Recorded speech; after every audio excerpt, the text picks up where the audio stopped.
నిందితుడైన గవాయి గారి మీద సుప్రీంకోర్టులోనే ఒక లాయర్ బూటుతో దాడి చేస్తే దాడికి పాల్పడ్డ ఆ వ్యక్తి పట్ల చట్టపరమైన చర్యలు తీసుకోవడంలో వ్యవస్థలన్నీ ఎందుకు మౌనంగా ఉన్నాయనే ప్రశ్నకు ఈ రోజు కూడా జవాబు దొరకట్లేదు.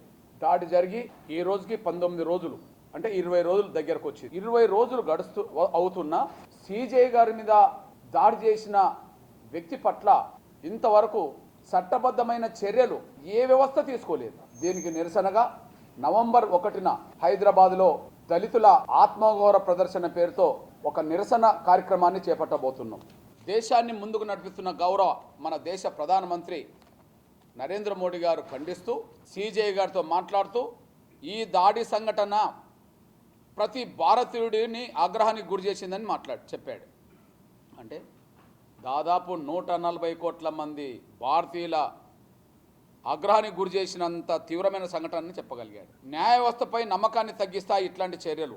సమాజంలో ఇలాంటి దుర్మార్గం చర్యలకు స్థానం లేదు అని ప్రధాని చెప్పేశారు.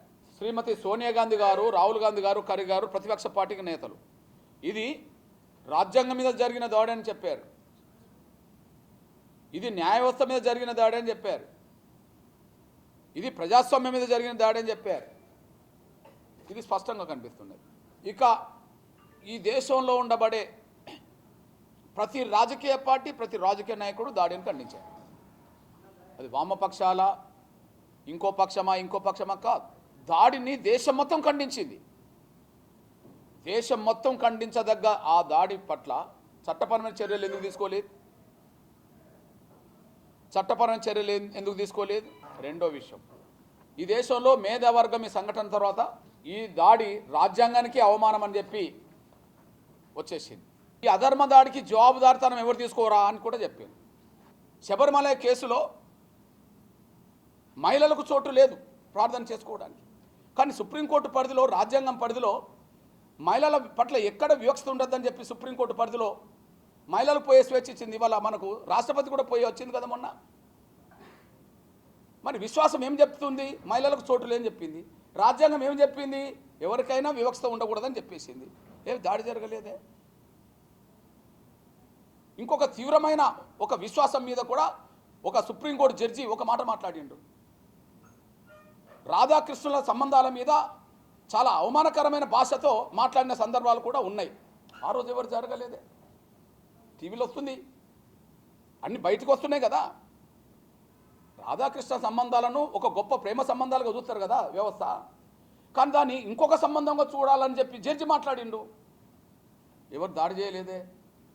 అంటే కోర్టు టైం వృధా చేస్తుండ్రు. ఇది పురాతన శాఖ పరిధిలో ఉన్నదని చెప్పి పదే చెప్పినా విసిగిస్తున్నప్పుడు ఇక మా పరిధిలో లేని అంశాన్ని మీరు పరిధి తీసుకొస్తుండ్రు. అక్కడ నమ్ముకున్న ఆ దేవుని ప్రార్థించండి, ఆ పరిష్కారం దొరుకుతుందని అంటే దాని మీద దాడి జరిగింది. కానీ ఇంతకుముందు జరిగిన దాని మీద ఎక్కడ జరగలేదు. ఇక్కడ మేము అంటున్నాను, రాజ్యాంగాన్ని పరిరక్షిస్తున్నది న్యాయ వ్యవస్థే. ఉదాహరణకు చట్టసభల్లో రాజ్యాంగ వ్యతిరేక నిర్ణయాలు జరిగినాయి అనుకోండి, ఎవరు సమీక్షించాలి? కార్యనిర్వాహక వర్గంలో తప్పులు జరుగుతున్నాయి అనుకోండి, ఎవరు సరిచేయాలి? న్యాయ వ్యవస్థ కదా. అందుకనే రాజ్యాంగ నిర్మాతలు న్యాయ వ్యవస్థను ప్రజాస్వామ్యానికి ఒక బలమైన కేంద్రం న్యాయ వ్యవస్థ అని చెప్పడం జరిగింది. ఎగ్జాంపుల్ చెప్తున్నా నేను. మన కేంద్ర ప్రభుత్వం ఎలక్ట్రల్ బాండ్ ఒక చట్టం తీసుకొచ్చింది. అంటే రాజకీయ పార్టీలకు ఎవరు చందాలు ఇచ్చినా వాళ్ళ పేర్లు బయటకు తీసుకురామని చెప్పడం తీసుకొచ్చింది. అంటే చందాలు అనేది చట్టబద్ధంగా ఉండద్దా? ఇచ్చిన వాళ్ళ పేరు తెలియదా? రహస్యం ఏంటి అని చెప్పి ఆ చట్టాన్ని కొట్టేసింది. అంటే చట్టసభలు ఏ నిర్ణయం తీసుకున్నా న్యాయ వ్యవస్థ సమర్థించదని, అది రాజ్యాంగ పరిధిలో, చట్టాల పరిధిలో, ప్రజల హక్కులను పరిరక్షించే పరిధిలో ఉందా లేదా అనే విషయం సమీక్ష చేసేది ఎవరు? న్యాయ వ్యవస్థ కదా. మరి అట్లాంటి న్యాయ వ్యవస్థకు అధిపతిగా ఉండబడే ప్రధాన న్యాయమూర్తి మీదనే సుప్రీంకోర్టులో దాడి జరిగితే ఇంతవరకు చట్టపరమైన చర్యలు ఏ వ్యవస్థ తీసుకోలే. మొదటి వ్యవస్థ వెంటనే చర్య చేపట్టాల్సింది వెంటనే న్యాయ వ్యవస్థే. సుప్రీంకోర్టులో జరిగింది, సిజే గారిని జరిగింది, న్యాయ వ్యవస్థ చర్య తీసుకోవాలి. ఏం చేయాలా? వెంటనే అతని మీద సుమోటో కేసు నమోదు చేయాలి. వెంటనే ఇది కోర్టు ధిక్కార నేరానికి పాల్పడ్డట్టే కదా. కోర్టు ధిక్కారాన్ని నేరాన్ని పాల్పడ్డా అతని మీద వెంటనే సుమోటో కేసు నమోదు చేసి విచారణ చేయాలి కదా. 19 రోజులు దాటుతున్నా సుమోటో కేసు నమోదు కాలే. నేను అంటున్నా, అక్కడ సీజే స్థానంలో దళితుడు కాకపోతే ఇదే బూటు దాడి ఇంకొక సీజే మీదనో ఇంకో జడ్జి మీదనో దాడి చేస్తే సుమోటో కేసు నమోదు అయ్యేది కాదా? అందుకు సాక్ష్యం కూడా చెప్తున్నా. వారం రోజుల క్రితం ఒక సంఘటన జార్ఖండ్లో జరిగింది. జార్ఖండ్లో హైకోర్టులో జడ్జీలు ఒక కేసు విచారణ చేస్తున్న సమయంలో జడ్జికి లాయర్కు మధ్యలో వాగ్వివాదం జరిగింది. మీ న్యాయవ్యవస్థ చేయబట్టే దేశం తగలబడుతుందని చెప్పి ఒక జడ్జి మీద అనవసరమైన ఒక మాట మాట్లాడింది. లాయర్ జడ్జి మధ్యలో సీరియస్గా వాగ్వివాదం జరిగింది. వారం రోజుల క్రితం జరిగిన సంఘటన. లాయరు అండ్ జడ్జి మధ్యలో వాగ్వివాదం జరిగిన కేసును అంటే న్యాయవ్యవస్థను అవమానిస్తావా అని చెప్పి సుమోటో కేసు పడ్డది కదా. నేను అంటున్నా, ఒక హైకోర్టు జడ్జితో లాయర్ వాగ్వివాదం చేసినందుకే సుమోటో కేసు పెట్టారు కదా. అక్కడ న్యాయమూర్తులందరూ ఒక నిర్ణయం తీసుకొని, హైకోర్టు ధర్మాసనం ఒక నిర్ణయం తీసుకొని వెంటనే సుమోటో కేసు నమోదు చేయించింది. నేను అంటున్నా, ఒక జడ్జితో గట్టిగా వాగ్వివాదం చేసినందుకే సుమోటో కేసు నమోదైంది ఇక్కడ హైకోర్టులో. కానీ సుప్రీంకోర్టు చీఫ్ జస్టిస్ మీద బూటుతో దాడి చేస్తే ఇంతవరకు సుమోటో కేసు నమోదు కాలేదు. అంటే మనం అర్థం చేసుకోవచ్చు, ఆ స్థానంలో దళితుడు కాకపోతే ఇంకెవరున్నా సుమోటో కేసు నమోదయ్యేది. దీన్ని బట్టి స్పష్టంగా అర్థమైంది, సీజే గారి మీద జరిగిన దాడిని న్యాయవ్యవస్థ కూడా ఇంతవరకు సీరియస్గా తీసుకోకపోవడం చాలా బాధాకరమైన అంశం. ఒకవైపు న్యాయవ్యవస్థ మీద దాడి జరిగింది అంటున్నప్పుడు, న్యాయవ్యవస్థకు అధిపతికి ఉండబడే సీజే మీద దాడి జరిగితే సుమోటో కేసు ఎందుకు నమోదు కావాలి? నంబర్ 1. రెండోది, ఇక్కడ ఇంకొక వ్యవస్థ దేశంలో మౌనంగా ఉన్నది, మానవ హక్కుల కమిషన్. మానవ హక్కుల కమిషన్కు ఈ వార్త తెలియలేదా? మానవ హక్కుల కమిషన్ సుమోటోగా కేసు పెట్టవచ్చు కదా. దానికి సాక్ష్యం చెప్తున్నా నేను, మన తెలంగాణదే సాక్ష్యం చెప్తున్నా. న్యాయవ్యవస్థ పరిధిలోమో జార్ఖండ్ది సుప్రీంకోర్టు చెప్పా. ఇప్పుడు మానవ హక్కుల కమిషన్ పరిధిలో చెప్తున్నాను నేను. నిజామాబాద్లో ఒక రియాజ్ అనే ఒక రౌడీ షీటర్ ఎన్కౌంటర్ గురయ్యాడు. అంతకు 2 రోజుల ముందో 3 రోజుల ముందో కానిస్టేబుల్ను పొడిచి చంపేశాడు. అతని మీద 40 కేసులు ఉన్నాయి. ఆయనను పోలీసు వాళ్ళు కాల్చిపారేశారు. దానికి ఎన్కౌంటర్ అన్నారు. నాలాంటి వాళ్ళు ఎంతటి తీవ్ర నేరస్తులకైనా చట్టబద్ధమైన శిక్షలు ఉండాలని కోరుకునే ప్రజాస్వామికవాదులం మేము. కాకపోతే ఆలస్యం కాకుండా శిక్షలు ఉండాలని కోరుకుంటాం. ఓకే, నేను అంటున్నా, 4 రోజుల ముందే మర్డర్ చేసిండు అనేది దేశానికి ప్రపంచానికి తెలుసు. పోలీసును 40 కేసులున్నాయని తెలుసు, రౌడీ షీటర్ అని తెలుసు. అది ప్రతీకారం కోసం జరిగింది, ఇంకో జరిగింది, ఎట్లా జరిగినా కూడా ఎన్కౌంటర్ చేశారు. ఆ ఎన్కౌంటర్ మీద తెలంగాణ మానవ హక్కుల కమిషన్ వెంటనే సీరియస్ అయ్యి ఆ ఎన్కౌంటర్ మీద కస్టడీలో ఉన్న వ్యక్తిని పోలీసు వాళ్ళు ఎట్లా చంపుతారని చెప్పి మానవ హక్కుల కమిషన్ సుమోటోగా తీసుకొని కేసు నమోదు చేసిందిగా. ఎవరి మీద? ఓ రియాజ్, ఓ రౌడీ షీటర్ 3 రోజుల ముందే కానిస్టేబుల్ను చంపిండు. 40 కేసులున్నాయి, క్రిమినల్ కేసులున్నాయి. ఆయన పోలీస్ కస్టడీలో ఉన్న వ్యక్తిని ఎలా చంపుతారని చెప్పి మానవ హక్కుల కమిషన్ సుమోటోగా కేసు నమోదు చేసింది మన తెలంగాణలో. నేను అంటున్నాను, మరి భారతదేశానికి కాదు ప్రపంచానికి మొత్తానికి సుప్రీంకోర్టు సీజే మీద దాడి జరిగిన వార్తలన్నీ ప్రపంచానికి తెలిసింది కదా. భారత ప్రధానమంత్రి ఖండించిండు, ప్రతిపక్షం ఖండించింది, వామపక్షం ఉండేది, దేశం ఖండించింది. మేధావులందరూ రాజ్యాంగం మీద, న్యాయ వ్యవస్థ మీద, దళితుల మీద జరిగిన దాడిగా ఇది చూడాల్సి వస్తుందని చెప్పి మేధావులందరూ రాశారు కదా. ఎందుకు జాతీయ మానవ హక్కుల కమిషన్ మౌనంగా ఉన్నది? ఎందుకు జాతీయ మానవ హక్కుల కమిషన్ ఎందుకు సుమోటో కేసు నమోదు చేయలేదు? అంటే రెండో వ్యవస్థ కూడా మౌనంగా ఉన్నట్టే కదా. హైకోర్టులో వాగ్వివాదం జరిగితే ఒక లాయర్ మీద సుమోటో కేసు పడుతుంది. సుప్రీంకోర్టు చీఫ్ జస్టిస్ మీద బూటుతో దాడి చేస్తే సుమోటో కేసు లేదు. రౌడీ షీటర్ ఎన్కౌంటర్ అవుతే తెలంగాణ మానవ హక్కుల కమిషన్ సుమోటో కేసు నమోదు చేస్తుంది. ఓకే, సీజే మీద దాడి జరిగితే, బూటుతో దాడి జరిగితే జాతీయ మానవ హక్కుల కమిషన్ సుమోటో కేసు తీసుకోదు. వ్యవస్థలన్నీ ఎందుకు విఫలమవుతున్నాయి? ఇక్కడ దళితుడు కాబట్టినే కదా ఈ వ్యవస్థలు మౌనంగా ఉన్నాయి. సీజే దళితుడు కావడం వల్లనే కదా వ్యవస్థలు మౌనంగా ఉన్నాయి. మూడోది ఎవరు తీసుకోవాలి కేసు? ఢిల్లీ పోలీసులు తీసుకోవాలి కదా. ఢిల్లీ పోలీసులు ఎందుకు కేసు నమోదు చేయలేదు? ఢిల్లీ పోలీసులు కేసు ఎందుకు నమోదు చేయలేదు అంటే పోలీసులు కేసు పెట్టలే, మానవ హక్కుల కమిషన్ కేసు పెట్టలే, న్యాయ వ్యవస్థ సుమోటో కేసు పెట్టలే. ఇట్లాంటి పరిస్థితిలో 19 రోజులు గడిచినా నేనంటున్నా, మనం కోర్టులోకి వెళ్ళి ఒక 5 నిమిషాలు లేట్ అవుతేనే జడ్జి సీరియస్ అవుతాడు. కోర్టుకు సెల్ ఫోన్ తీసుకోగలుగుతామా లోపలికి? కోర్టులో సెల్ ఫోన్ తీసుకొని రింగ్ అవుతే జడ్జి ఊరుకుంటాడా? ఊరుకోడు కదా.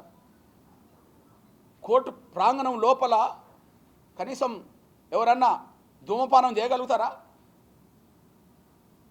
కోర్టు ప్రాంగణంలోకి ఎవరన్నా తాగిన వాళ్ళు పోగలుగుతారా? పోతే వెంటనే కోర్టు చర్య తీసుకుంటుంది కదా. నేనంటున్నా, ఏదైనా కోర్టును, న్యాయ వ్యవస్థను ధిక్కరించిండ్రు, అవమానించిండని ఏది అనుకున్నా చర్య తీసుకునే అధికారం కోర్టుకు ఉంది కదా.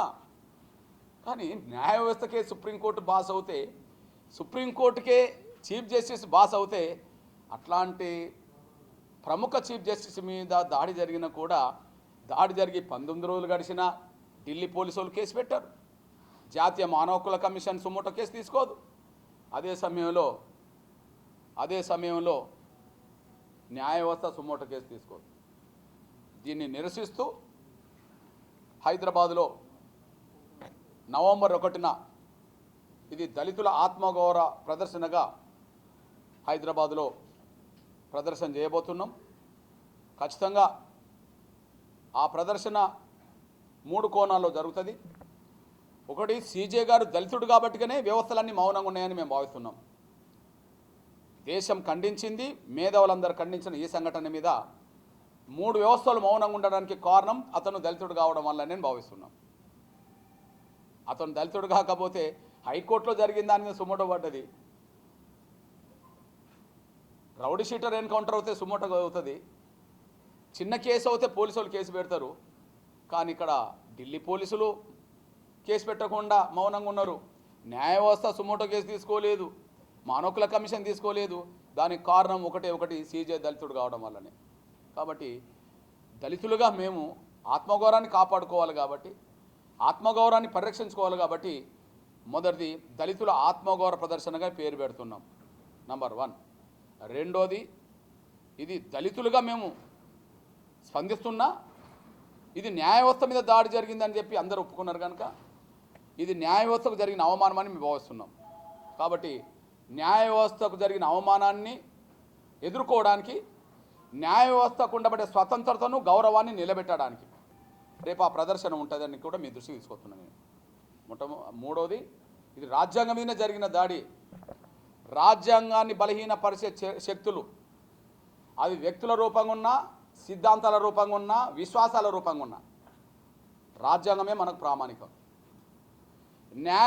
రాజ్యాంగాన్ని బలహీనపరిచే శక్తులు వాళ్ళు వ్యక్తుల రూపంగా ఉన్నా, వాళ్ళు సంఘాల రాజకీయ దృక్పథం రూపంగా ఉన్నా, వాళ్ళు విశ్వాసాల రూపంగా ఉన్నా, రాజ్యాంగానికే ప్రామాణికంగా ఉండాలి. మనము రాజ్యాంగానికే కట్టుబడి ఉండాలి. మా విశ్వాసం ఇది చెప్తుందని చెప్పి దాడులు చేస్తే, హత్యలు చేస్తే చట్టాలు వాళ్ళకు వర్తించవా? మా విశ్వాసం ఇది చెప్తున్నదని చెప్పి దాడులు చేస్తే, దొంగతనాలు చేస్తే, హత్యలు చేస్తే, అత్యాచారాలు చేస్తే వాళ్ళకి విశ్వాసాలు అదని చెప్పి చట్టాలు వర్తించవా? ఎవరు ఏ విశ్వాసాలు కలిగి ఉన్నా, ఎవరు ఏ సిద్ధాంతాలు కలిగి ఉన్నా, ఎవరు ఏ సామాజిక వర్గాలైనా రాజ్యాంగానికి లోబడి మాత్రమే జీవించాలి. చట్టాలను అందరం గౌరవించాలి. రాజ్యాంగానికి లోబడే జీవించాలి, చట్టాలను అందరం గౌరవించాలి. విశ్వాసాల ముసుగులో దాడులు చేస్తాం, విశ్వాసాల ముసుగులో హత్యలు చేస్తాం. విశ్వాసాల ముసుగులో హత్య చేస్తామంటే భారత రాజ్యాంగంలో ఉండబడే చట్టాల పరంగా అది చెల్లదు. రాజ్యాంగ పరిధిలో ఉండబడే చట్టాల పరంగా అది చెల్లదు. అందరం చట్టాలను గౌరవించాలి, రాజ్యాంగాన్ని గౌరవించుకోవాలి. కానీ రాజ్యాంగాన్ని గౌరవించలేని వాళ్ళు మాత్రమే, చట్టాలంటే లెక్క చేయని వాళ్ళు మాత్రమే విశ్వాసాల ముసుగులో, సిద్ధాంతాల ముసుగులో దాడులు చేయడానికి ప్రయత్నం చేస్తుంటారు. కానీ నాలాంటి వాళ్లకు విశ్వాసాల కంటే, సిద్ధాంతాల కంటే రాజ్యాంగమే ప్రామాణికం. ఎందుకంటే కొన్ని వేల సంవత్సరాలుగా దళితులు అనబడుతున్న మాకు ఎంతో కొంత స్వేచ్ఛ, అవకాశాలు వచ్చినాయంటే రాజ్యాంగం వచ్చినాక మాత్రమే ఇవన్నీ వచ్చేసినాయి, లేకపోతే ఇవన్నీ వచ్చేది కాదు. కాబట్టి రాజ్యాంగమే గొప్పది. ఆ గొప్ప రాజ్యాంగ పరిధిలో ఉండబడే చట్టాలను అందరూ లోబడి ఉండాల్సిందే. ఎవరి పట్ల ఎవరు ద్వేషపూరితంగా ఉండడానికి అవకాశం లేదని కూడా మీరు చూసుకోవచ్చు. ఏదేమైనా రేపు జరగబోయే నవంబర్ 1న జరగబోయేది దేశం మొత్తం మన హైదరాబాద్ వైపు చూసే విధంగానే, ప్రపంచం మొత్తం మన హైదరాబాద్ వైపు చూసే విధంగానే భారీ స్థాయిలో నిరసన ప్రదర్శన చేస్తాం. ఇక్కడ చాలా బాధాకర విషయం ఏంటంటే దేశం మొత్తం ఖండించిన ఏ ఒక్క పార్టీ ఒక నిరసన ఉద్యమానికి పిలుపునివ్వలే. దేశం మొత్తం ఖండించింది, సిద్ధాంతాలు అవి ఇవి అన్నీ పక్కకు పెట్టి దేశం మొత్తం ఖండించింది. కానీ ఖండించిన ఇంత సంఘటన మీద ఎవరు ఒక నిరసన కార్యక్రమానికి బలంగా పిలుపునివ్వలే. కానీ ఎంఆర్పిఎస్ దేశంలో ఉండబడే దళితులందరి హృదయ స్పందనగా వాళ్ళ ఆత్మగౌరవం నిలబెట్టడానికి ఎంఆర్పిఎస్ ప్రయత్నం చేయబోతుంది. 2, న్యాయ వ్యవస్థ గౌరవాన్ని తగ్గించే కుట్రలు జరుగుతున్నాయి కాబట్టి న్యాయ వ్యవస్థ గౌరవాన్ని నిలబెట్టడం కోసం రేపు ర్యాలీ జరుగుతుంది. కాబట్టి న్యాయ వ్యవస్థ మీద గౌరవం ఉన్న ప్రతి ఒక్కరూ, న్యాయ వ్యవస్థ స్వతంత్రంగా ఉండాలని కోరుకునే ప్రతి ఒక్కరూ ఆ ప్రదర్శనలో పాల్గొనాలని కోరుతున్నాను నేను. అదే సమయంలో రాజ్యాంగం మీద గౌరవం ఉన్న ప్రతి ఒక్కరు కూడా కులాలు, మతాలు, రాజకీయాలకు అతీతంగా ఆ ప్రదర్శనలో పాల్గొనాలని చెప్తూ, ఇది దళితుల ఆత్మగౌరవాన్ని కాపాడడానికి చేసే ప్రదర్శన, ఈ వ్యవస్థలన్నీ మౌనంగా ఎందుకున్నాయో నిలదీయడానికి చేసే ప్రదర్శన. న్యాయ వ్యవస్థ మౌనంగానే ఉన్నది, మానవ హక్కుల కమిషన్ మౌనంగా ఉన్నది, అదే సమయం పోలీస్ వ్యవస్థ మౌనంగా ఉన్నది. కాబట్టి మీరు మౌనంగా ఎందుకున్నారు, మౌనం వీడాలి, మీ చర్యలు తీసుకోవాలని చెప్పి డిమాండ్ చేయడానికి ప్రదర్శన. అది దళితుల ఆత్మగౌరవ ప్రదర్శన, అది న్యాయ వ్యవస్థ గౌరవాన్ని పెంచే ప్రదర్శన, అది రాజ్యాంగాన్ని పరిరక్షించుకునే ప్రదర్శన. కాబట్టి ప్రతి పౌరుడు కులాలు, మతాలు, రాజకీయాలకు అతీతంగా నవంబర్ 1న జరగబోయే ఆ ప్రదర్శనలో పాల్గొనాలని చెప్పి నేను విజ్ఞప్తి చేస్తున్నా, పిలుపునిస్తున్నా. థ్యాంక్ యూ నాన్న, అందరికీ ధన్యవాదాలు.